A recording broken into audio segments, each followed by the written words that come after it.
Todo imperio cae. Eso es lo que nos muestra la historia, el recorrido histórico del ser humano. Todos los imperios que han existido a lo largo de la historia de la humanidad han tenido un nacimiento, han tenido un crecimiento, un auge y finalmente una caída. Y el caso de Egipto no fue una excepción. Existió ese imperio durante varios miles de años, pero en un momento dado empieza a caer. En el caso de Egipto, más que caída, no fue tan abrupto, no fue una caída, sino más bien un declive. Gradualmente empieza a suceder que la cultura del imperio egipcio se empieza a diluir, empieza a desintegrarse hasta finalmente quedar totalmente perdida y en el olvido. Ese sistema de creencias, religiones, dioses, organización social,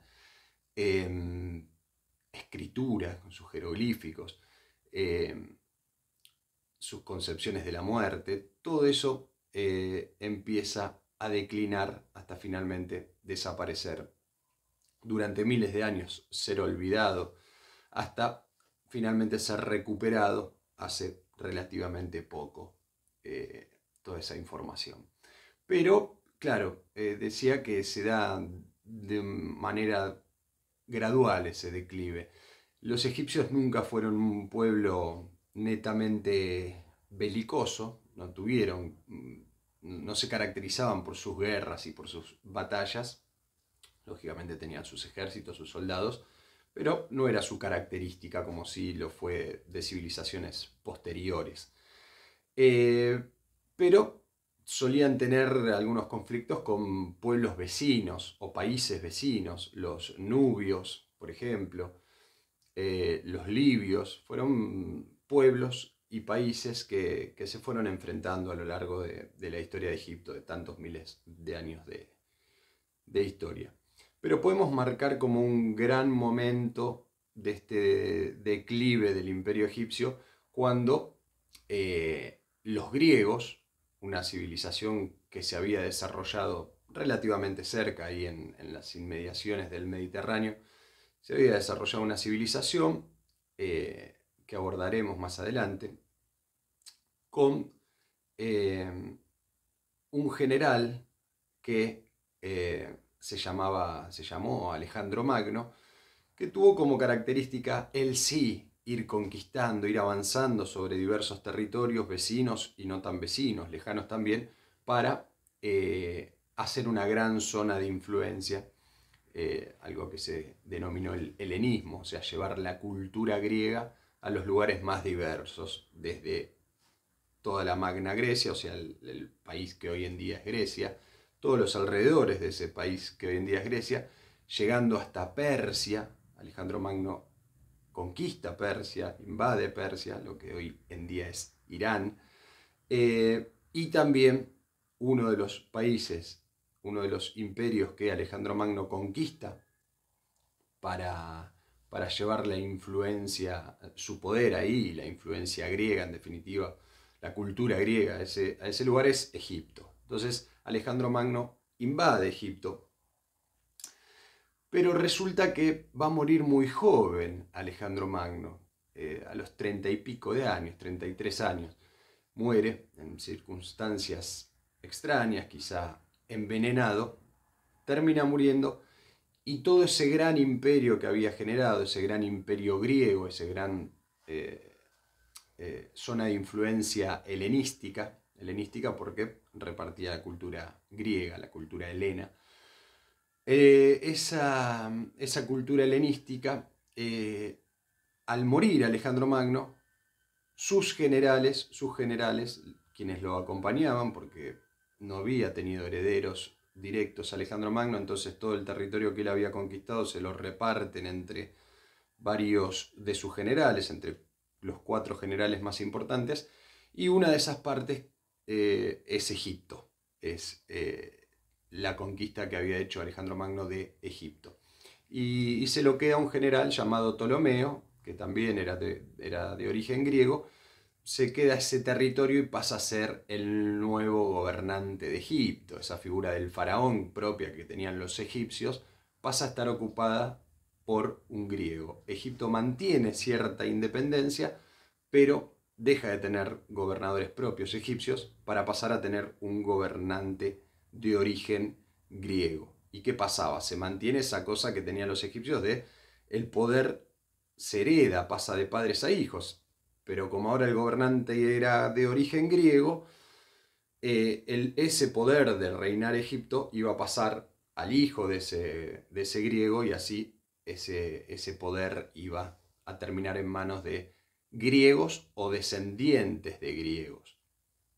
Pero en definitiva sucede eso, pasa a estar gobernado Egipto por griegos.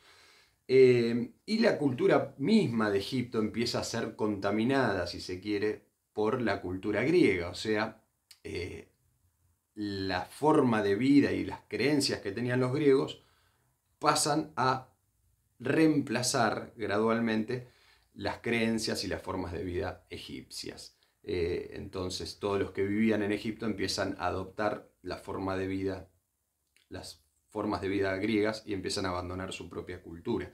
Eso se da gradualmente, obviamente. Entonces se empiezan a entremezclar primero esas dos culturas, la cultura griega, la cultura egipcia, después empieza a predominar más una que la otra, la griega sobre la egipcia, y gradualmente se va perdiendo toda la cosmogonía egipcia. Pero la cuestión no termina ahí. Tiempo después, otra nueva civilización se había desarrollado fuertemente en las inmediaciones de esos territorios, en la zona del Mediterráneo, en la zona de influencia del Mediterráneo, que es Roma. Roma, que empieza siendo una ciudad, se transforma en una república, y en esa etapa, cuando Roma es una república, empieza también a invadir una enorme cantidad de territorios. También se convierte en su característica principal la conquista. O sea, Roma se sostenía a través de las conquistas territoriales que iba llevando adelante frente a otros imperios, países, pueblos, reinos. Roma avanzaba sobre todo el mundo conocido y se iba apropiando de esos territorios, pasaban a ser parte de Roma esos territorios. Y este Egipto con influencias griegas también es víctima de la conquista romana. Roma había intentado varias veces conquistar Egipto, pero no lo podía lograr. No lo podía lograr. La astucia de la reina en ese momento de Egipto, Cleopatra, descendiente de aquel Ptolomeo, o sea, de origen griego, Cleopatra, nacida en Egipto, pero de origen griego, Cleopatra, se había buscado varias veces la manera para evitar ser invadido su reino por los romanos.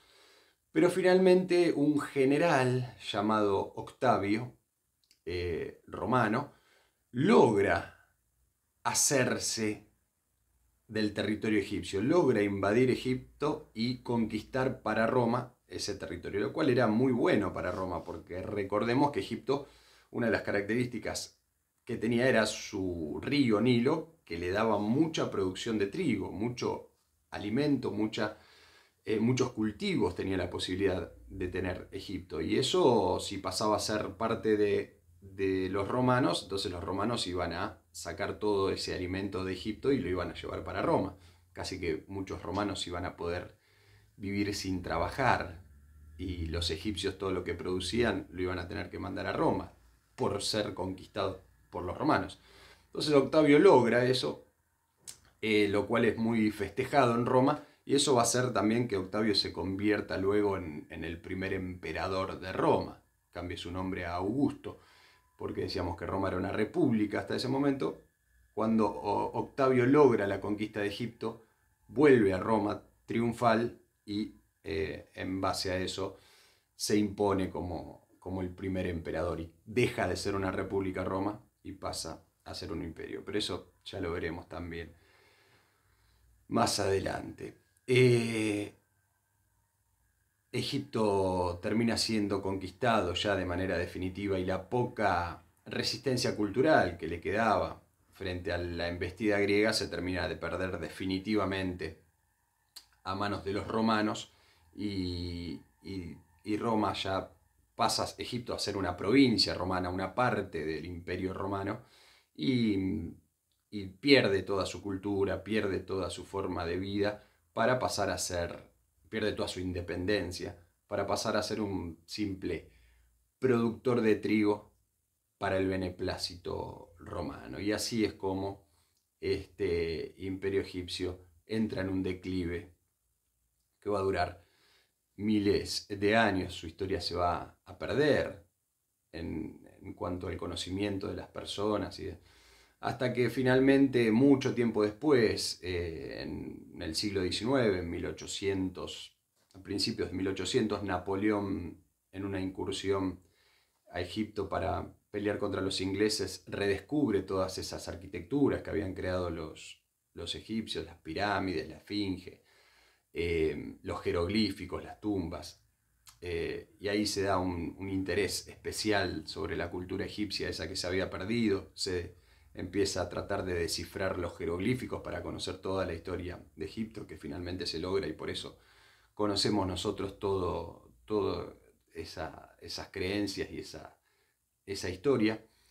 Y después en el siglo XX, con el descubrimiento de la tumba de Tutankamón, que hemos mencionado en alguna clase anterior, se da también un nuevo resurgir y un nuevo interés ya con los medios de comunicación a toda orquesta, todo el misterio que implicaba encontrar la tumba de un viejo faraón, eh, se da un nuevo interés ya más popular, más masivo de la cultura egipcia, pero queda como eso, como una parte de la historia que vivió la humanidad, pero que se terminó perdiendo y ahora se recupera, pero ya como elemento del pasado. Eh, Así fue el final del imperio egipcio, eh, esta gran civilización, una de las primeras que existió en la historia de la humanidad, pero como dijimos en un principio, se nace, se crece y se cae. Y eso le pasó a Egipto. ¿Ok? Nos vemos en la próxima clase.